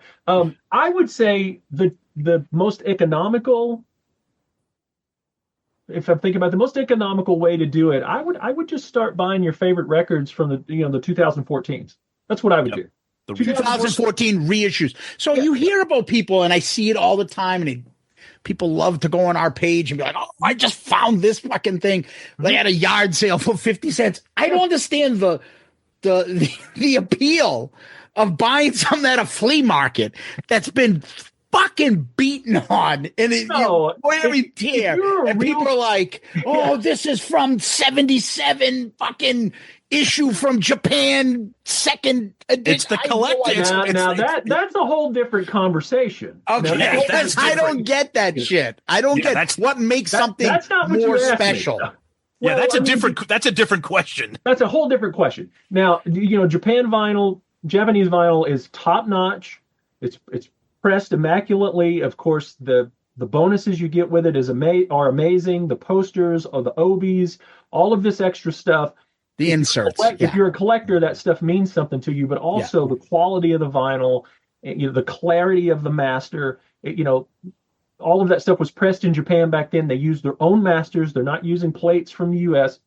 It was superior in almost every way, including the manufacturing of the jackets. And Japanese, not even just collectors, but the Japanese in general are very respectful of the items that they purchase and they own, and they are well taken care of. And it is a rarity to find any Japanese vinyl from the 70s or any year that is not in pristine, beautiful condition.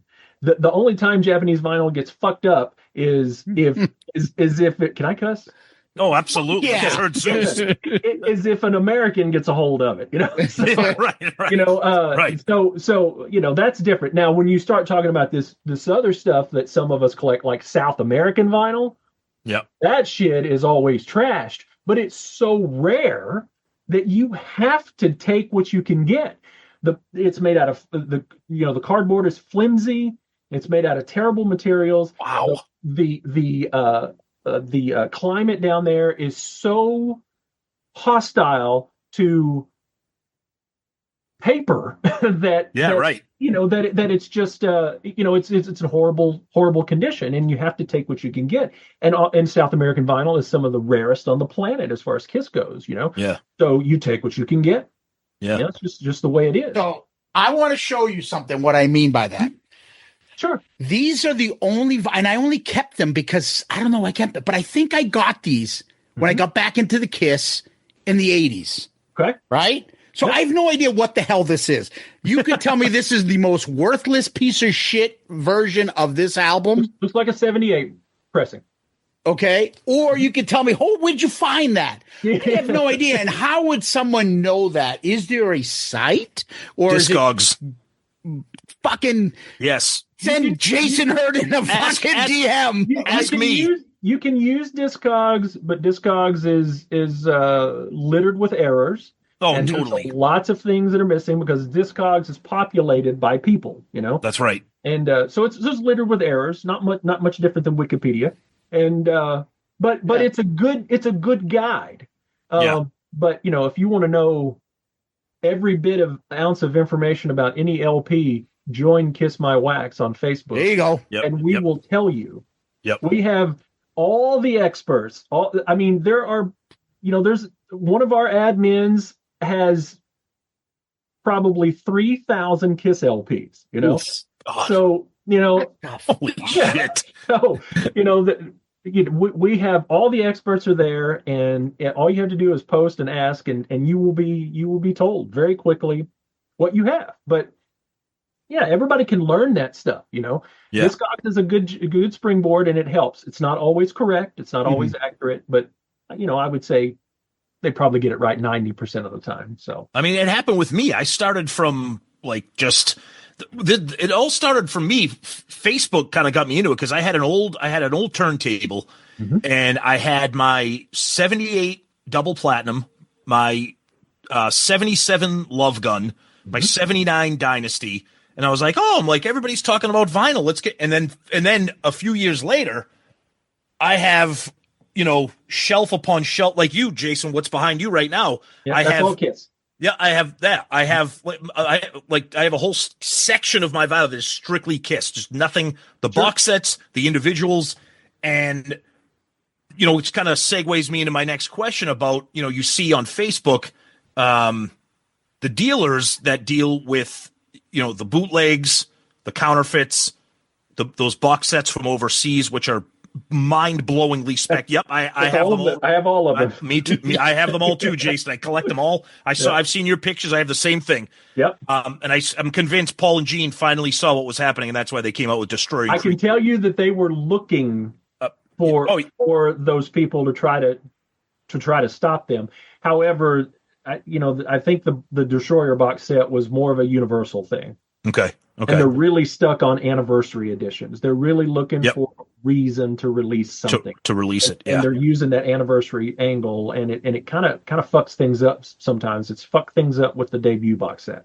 Yeah. Well, I love it too because people look at I know people are already waiting for Zeus's favorite Kiss album. The 45th anniversary of Unmasked is next month. Oh, Jesus. Zeus hates that album. No, I don't hate it. I'm just saying. You know what I mean. I'm teasing. All right, Zeus. It's my second favorite album in the catalog. Oh, no. Oh, wow. See?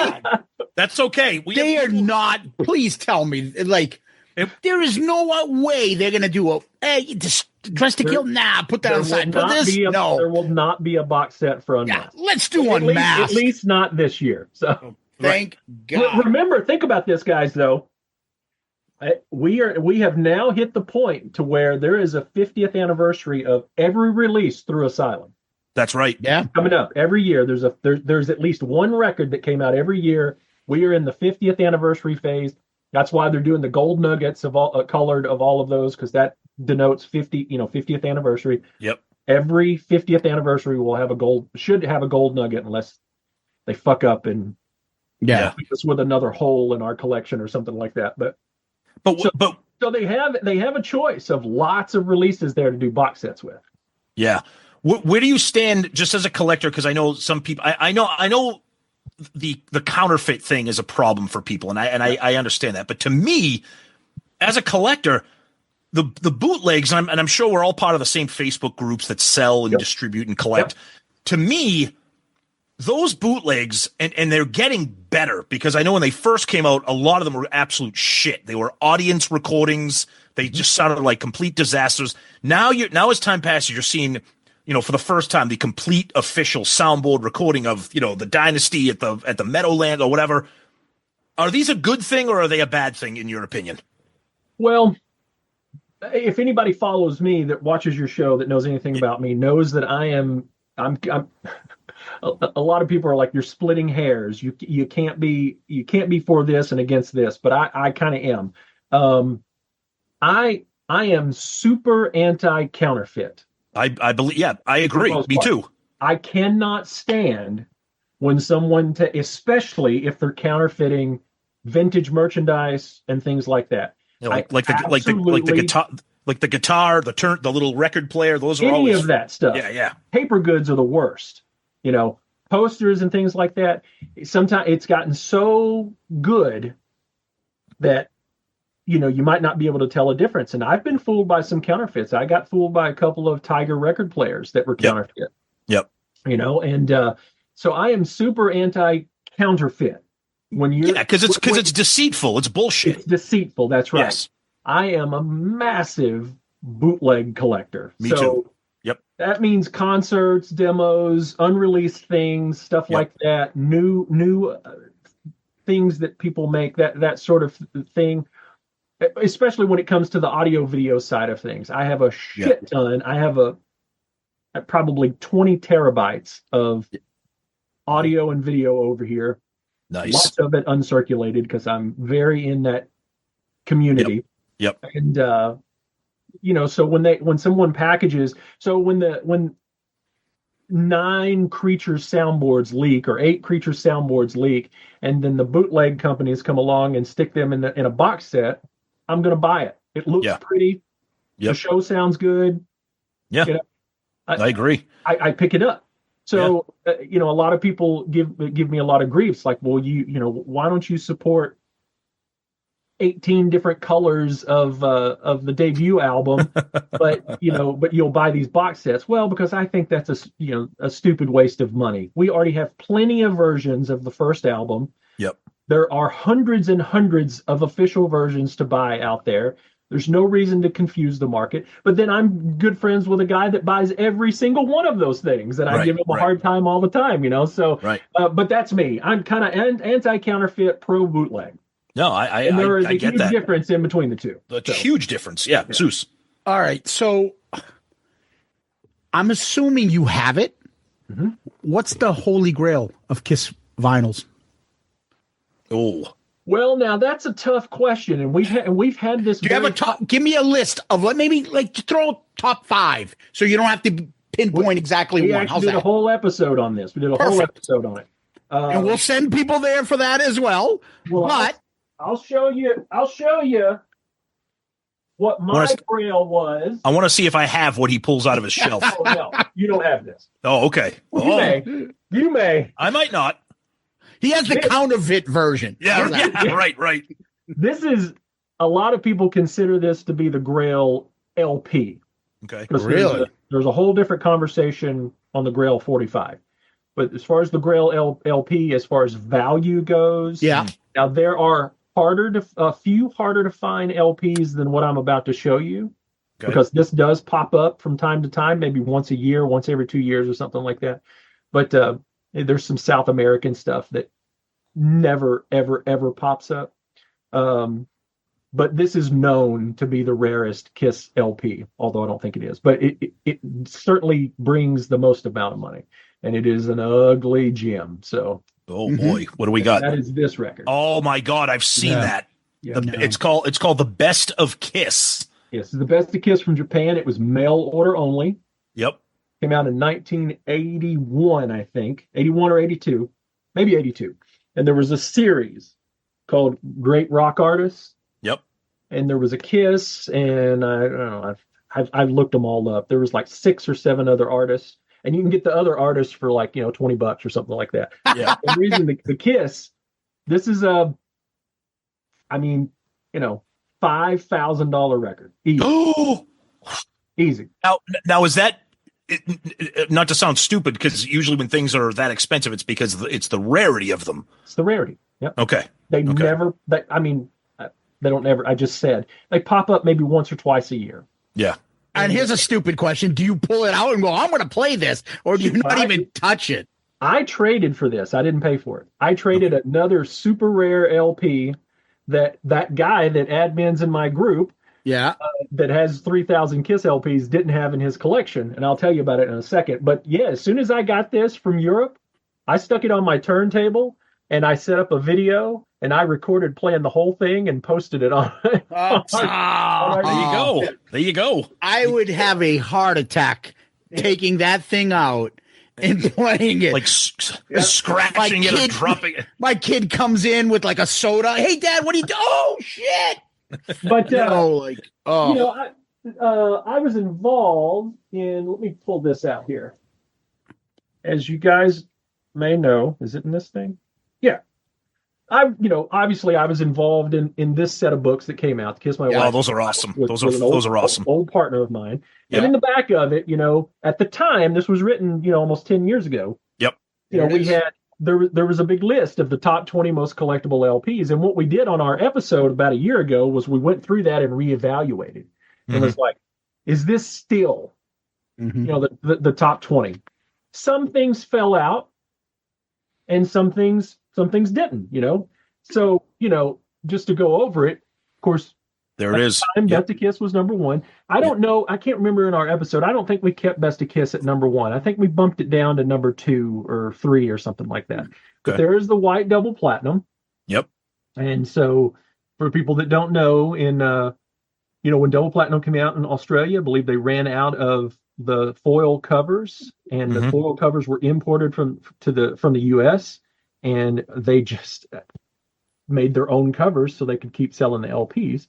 And then it got pulled from the market. So that's why you don't see them very much. Wow. But there's some other very interesting records in this set, This right here is probably one of the hardest records to find. It's an interview. This is called the Burns Media Collection. Wow. No idea. George Burns had a company back in the 70s where George Burns, the old guy with the old God guy with the cigar. George Burns was on Casablanca Records. Oh, geez. Put out a record on Casablanca. Yeah. But anyway, this is an interview. It's a radio interview, and it would be basically promotional only. It's damn near impossible to find, and it's easily a $2,500, $3,000 record. So let me ask you a question. You say hard to find.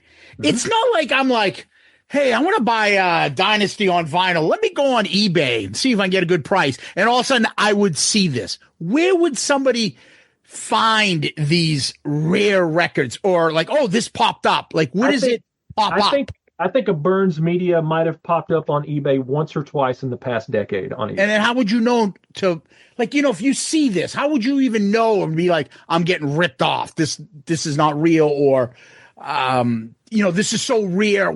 Someone selling it on eBay, you get nervous, right? Of course you get nervous, especially when you're putting out that kind of cash. But I mean, you can tell. You can look at it and tell. And hopefully, if you pay with PayPal, you're protected. So Yep. But and you just take a chance. But I haven't seen anybody counterfeit the Burns Media. I'm sure it's coming, but they just don't pop up. Most of the time, when you see these change hands, it's private. Just like my Best of Kiss, that was a private deal. It wasn't private collectors, or this is where you're going to find these albums. Somebody knows that they have this, and somebody's either selling or somebody's wanting to trade, and somebody else has something rare. My partner, Joe Lalich, has this, and he's probably getting ready to sell, and you hear that, people? It'll probably never make the market, because he's probably going to sell it to John Humphrey, our drummer from Seether. Who you just had? Yeah, you just talked to. Yep. Yeah, John is still keeping all of his vinyl, and he's selling his. Currently, he's selling his. Actually, as this airs on Saturday, you said the auction will be ending Sunday for his merchandise, and he has. Wow. He's selling all of his merchandise, tons and tons of rare stuff. But anyway, he's a vinyl guy, not just Kiss. Yeah. He is a vinyl guy, and he needs this Burns Media, and Joe will probably sell this to him, and it'll never make the market. So right. It'll be a private deal, Wow. I want to ask you one thing, as we kind of turn the corner here. Sure. So we talked about the bootlegs. We talked about the box sets that come from overseas, which are just spectacular on every level. They're fans. I mean, yeah. So I don't know if you know the answer to this, and I don't know if you do, if you can even tell. How are these things still being made, and Kiss haven't found a way to stop them? Because I can tell you right now, the bootleg market is crazier than it has ever been. It's getting bigger. It's not slowing down. That's and right. It's it's mind blowing to me how Kiss can't find a way to stop this. Well, not that I want them to. Sure. First of all, to speak to that question, Kiss doesn't care anymore, or shouldn't care. Okay. It's not their intellectual property anymore. Fair enough. They did care, and I do know I did get asked by people in the camp, do you know who's making these? Because we want to go after them. Yeah. I get asked often about lots of bootleg things. Yeah. I mean, a Kiss probably still cares. Sure. I guess legally it's probably not their problem anymore. But because it's not even just the music in those box sets. So anybody who collects these box sets, the books, each of those box sets comes with like a 75-page book, posters, collectibles, pins. I mean, it's exactly, clearly somebody in Kiss World knew these existed, and that's how we got Destroyer and Creatures of the Night, because that's them pretty much, right? Jason? Maybe. But I mean, you mentioned that earlier. I don't necessarily believe that's necessarily true, because I know Universal was and Universal doesn't pay attention to that kind of stuff as much. You know, I believe this was always a plan that Universal wanted to do with Kiss. But how are they not caught? They're international. Yeah. Damn near impossible. I mean, I don't want them to get caught, but I mean, I kind of do, because then I would stop spending my money, but I don't, because I love collecting them. I love listening to them. I love getting excited when I see like, holy shit, that this friggin', Hot in the Shade tour from 1990 is finally coming on a bootleg, on a vinyl I've never seen before. Like, I love that. And, kind of coming full circle with our conversation, I know it's not the same group of people, but I'm really, maybe I'm naive. I'm really amazed that these off the soundboards are not as popular as I think it's just because, soundboard recordings are raw and they are. They're not doctored like a Kiss Alive or Alive 2 or Alive 3. And I just think the general consumption of that kind of audio is not as popular. I mean, like I said, I think it's a smaller group than a lot of people tend to think it is, and I think that when you start talking about soundboard recordings, it even gets smaller and smaller. It certainly gets smaller and smaller when you go to audience recordings, but I just think that your general consumer out there that's kind of a Kiss fan that may buy some audio, that you're not selling that to anybody. Makes sense. They don't care. They don't. I mean, even some of the diehards don't like the off. That's exactly right. That's the point I'm trying to make. Okay. The pool is much smaller, and I just think that somebody doesn't want to spend $75 for an LP that they may play once and put on their shelf. It's the novelty of it all for me. Right. The CD. Oh shit. This is actually one of the only few concerts Mark St. John played. Great. Right. And then you look at it and you play it and you're like, okay. This sucks. And then you bought the Asylum one. Oh, a Bruce Kulick one. Oh, great. Dude, both of these fucking albums have Oh Susanna as a track, and they're filled with Paul just saying all sorts of fucking nonsense. Dude, it's the exact same. Like, if you're a Motley Crue fan, is this what? Yeah, are you like, oh, I got to get this from Kiss? That's not attracting anybody that's a casual Kiss fan. That's exactly right. That's just not. That's the answer to your question. Yeah. Is, there are not 2,000 people out there that want to buy this. There this 500 or 600. Okay, this just from I thought I was all done, Jason, but I just maybe think of one more thing before we let you go. Don't be all done. I can talk all day. So. No, I know. We talked about this when we did our Off the Soundboard review. I was very, very surprised that the Poughkeepsie 84 Off the Soundboard was followed up by the San Antonio 85 soundboard. Mm-hmm. Who is selecting these, and why not mix them up more? I mean, I understand we wanted Bruce Kulick. I get it. I'm not complaining about the release. I'm just kind of surprised that, I mean, I know eventually it's going to get thin, because Alive covers the first 3 albums, Alive 2 covers the next 3 albums, then you have Alive 3 in the Revenge era, and you have all these other things, the Millennium. So, I know they did, Des Moines, which I love, but people are like, well, that's Alive 2. And then they did the Virginia Beach and the Donington and stuff. So I was just surprised by that, and I'm wondering who's kind of behind the scenes being like, you know what, we're going to do this time. Yeah, I think there's a guy at Universal that's making that call that may not be the biggest Kiss fan in the world. Okay. And I'm not going to mention his name. No, not of course not. He's head of the project. I don't know if he's the one that makes the call on 100% on which shows they're going to use. I can tell you they have a bunch of shows to choose from. Yep. They have a whole lot of shows to choose from. A lot of stuff has been transferred over the past 5, 6, 7 years. Are the off the soundboards going to continue? As far as I know, that is the plan. That is, as far as I know, that is the plan. I like what they're doing because they are kind of unique. Whoever's selecting this now, like they had the Eric Singer with Singer, the first one they released, which was kind of unique, right? And then you got now Bruce. Well, people were bitching about like we don't have any Asylum stuff. Right. There's an Asylum one that no one even had supposedly out there trading. Then you have the Mark St. John rare one. And then you got an Alive 2 one. Yeah, see, there's some good picks there, I think. I agree. There's a guy that collects audio, bootleg audio and video. Yep. When I found out that they had a soundboard of a full Mark St. John show, I loved it. There was only one. I can't believe that. Right. And I thought, this is going to sell out. It's going to sell like hotcakes. I don't care how terrible the show is. Yep. And it just went... nobody cared. It blows my mind. See, I think they need to stick to interesting shows like that. It was my understanding that they were originally going to go with a different Asylum show. I don't know why it didn't happen, but it was earlier in the tour when they were doing some of the songs that they dropped. King of the Mountain. It was my understanding that there was a show ready to go, but it didn't happen for whatever reason, and I don't know why that is, because there is an identical show to this that circulates. Mm-hmm. Interesting. What is it? Is it Paul's nurse stage banter too?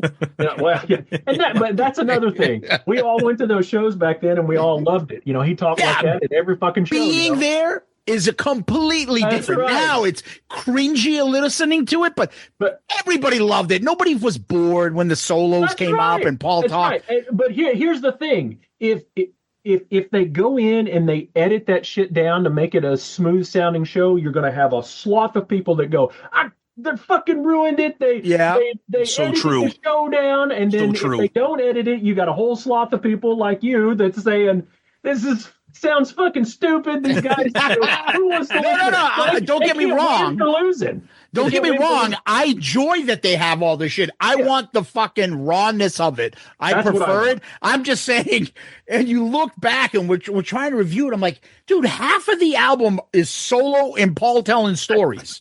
You can't really play it through and be like doing chores in your house and listening to this playing because there's conversation most of the album. It's a 90-minute album and probably 40 minutes is solos and Paul talking. Yeah, exactly. That's true. But they're fun. As a purist, as a purist like I am, I want the show untouched. I don't want them to add anything to it. I don't want them to take anything away from it. But that's just me. That's how. If I was trading, that's how I would want the show. I wouldn't want it fucked with. So officially, I don't. Is there any problem in the future of releasing any music like this? Now, remember, we're talking about what happened with Off the Soundboard, with the whole Eric and Bruce not being on stuff. Is there any future release that they can't do this because, like everyone, like I know a lot of people would love to hear that 1980 Palladium tour. Maybe put that on there. Is there something precluding them from doing future stuff because they can't get Vinny to sign on something or Eric's family? Audio wise, no. Audio-wise, no. Paul and Gene owned all the audio, and the audio was sold. So they can't be refused. Like Eric's family's not signing off, and so Palladium could be one of them down in the future. I don't think Palladium was recorded on a soundboard recording. It could have been, but there has never been any indication that it has been. But of course, now we're starting to see shows that we didn't know existed either. Gotcha. Right. But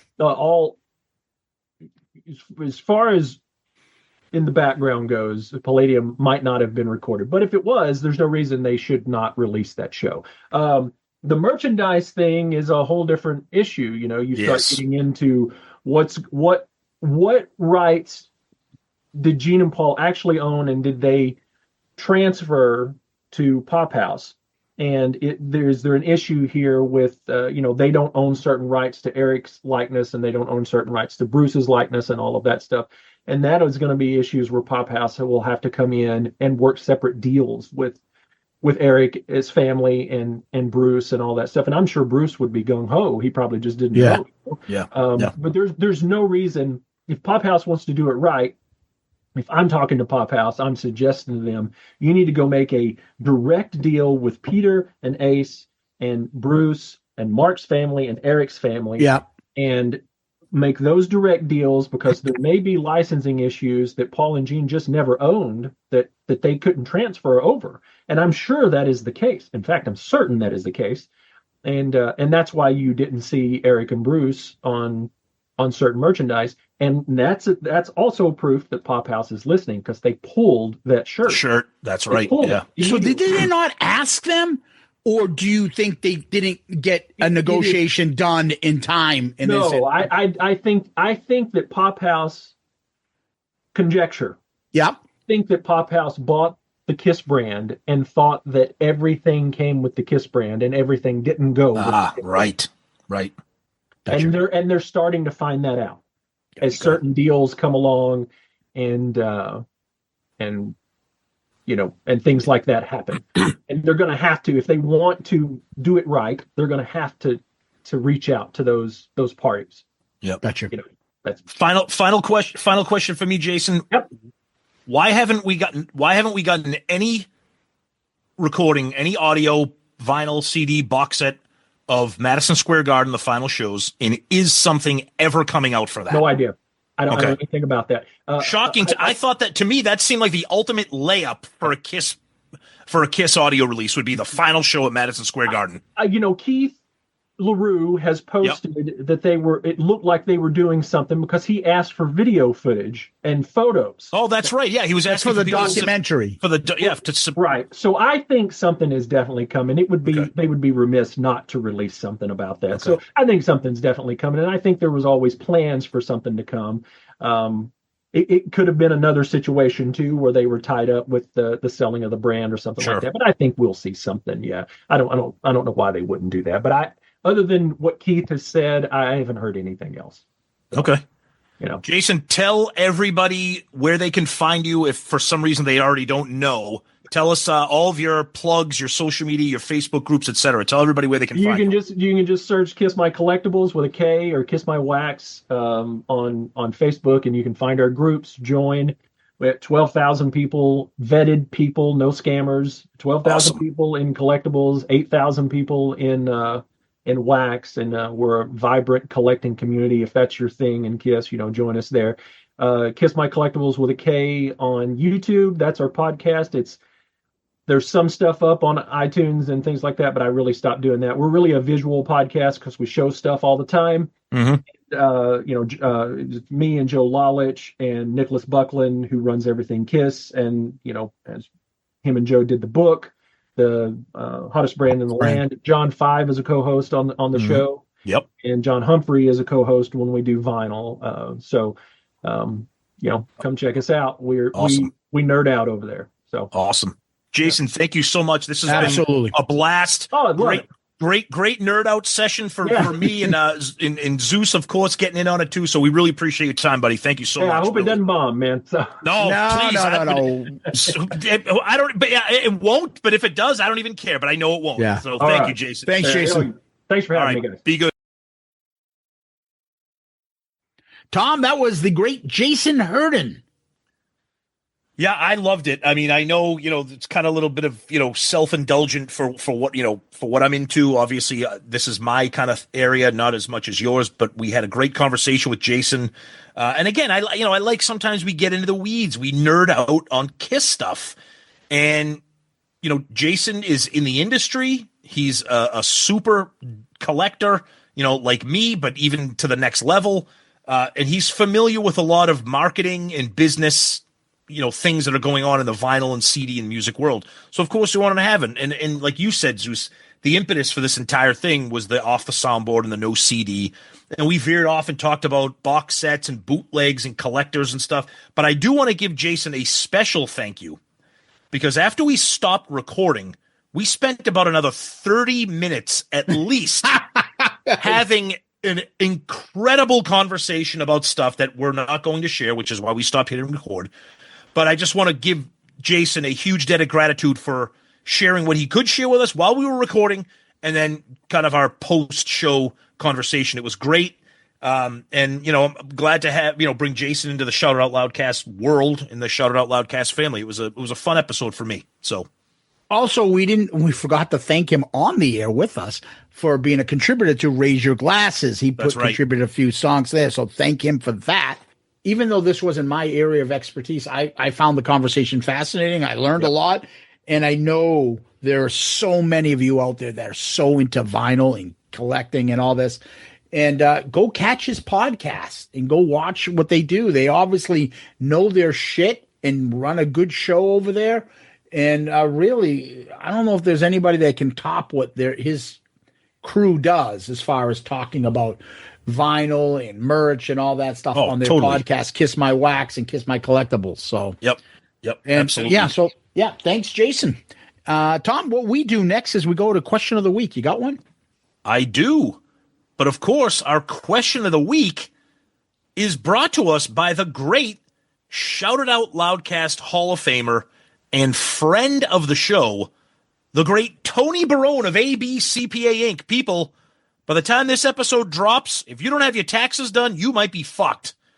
And if that means you got to get Tony on your side, because ABCPA Inc. is an accounting firm located in the suburbs of Chicago, and he will assist you in all of your services, accounting, tax needs, everything you need. If you're a business, he can help you with starting it up, financial statements, bookkeeping, payroll, tax returns for your sales tax and payroll, and of course the filing of all your federal and state income tax returns. And for individuals, they can help you with everything ranging from sole proprietorships, rental real estate, trust and estate returns, and of course your personal federal and state income tax returns. And because they have access to 50 states, it doesn't matter if you live in Indiana or Illinois. They can prepare an e-file on your behalf. They have clients in at least 10 different states. Geography is never an issue. And I'll tell you right now, we're not just saying this because he's a friend of the show and a Hall of Famer. Tony has done our taxes for a few years now, and it's incredible service, incredible communication. Trust us. Check him out. Okay?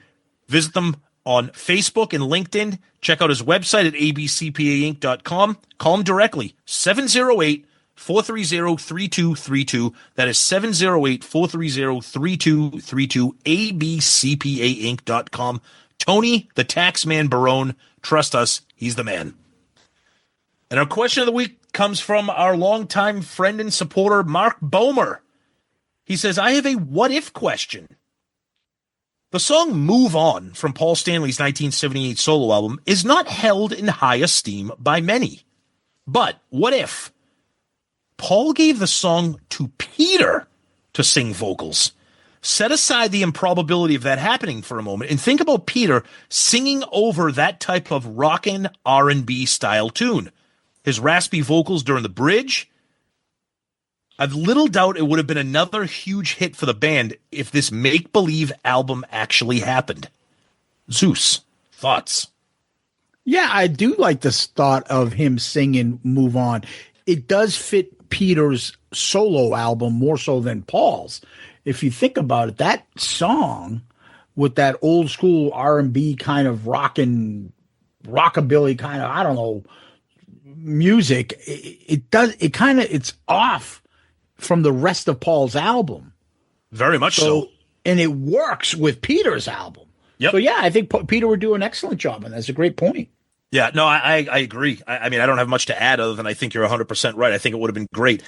It's not Move On to me is a weird song, and maybe it's weird because of what Zeus just said, because it sticks out stylistically from the rest of the album. Because the rest of the album, everything is either kick-ass or slow and ballady type thing. Move On is like, kind of shoulder shaking friggin' R&B type shit. I think Peter would have crushed it, but I mean, could it have been like a song on a Kiss album, or would have Peter taken it for a solo? I don't know. But either way, I think Peter singing it would have improved it, because I'm not a big fan of the Paul version. But Mark, great question. We always love your support of the show, so thank you for that, my friend. Great one. Tom, where can people find us?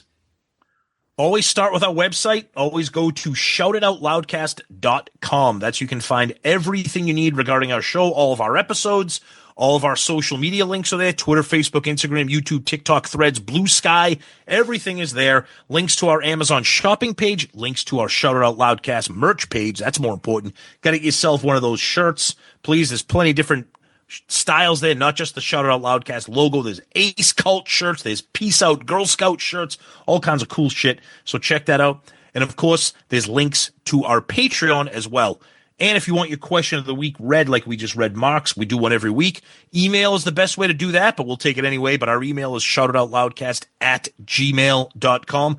We read each and every email that you send us, and we try to get to every single one of them during each episode. But sometimes if we get a lot, we don't do that. But trust us, we read your emails, so continue sending those. And, of course, we always like to say that we're a proud member of the Pantheon Podcast Network of shows. You can always DM us on Twitter, Facebook, Instagram, Threads, TikTok, motherfucker. Also on Blue Sky as well. There's fucking new social media places opening up left and right. Check out our Spotify playlist. You go to the profile of Shout Out Loudcast, not the podcast, and you can see different episodes. We have different actual playlists for each episode. You can subscribe to our YouTube channel. YouTube. And give us one of those 5-star child reviews on Apple Podcasts, Spotify, wherever you can. We appreciate that, and it moves us up the food chain, so it's very, very helpful to us. And so, as Tom mentioned, I want to reiterate the website is fantastic. Shoutitoutloudcast.com, shoutitoutloudcast.com. Tom, I'd like to end with famous last words. Do you have any? Yeah, of course I have famous last words. When I was just a baby, Mama sat me on her knee. Oh. She told me, boy, you listen, there's a lot you ought to see. A lot of pretty women gonna try and tie you down.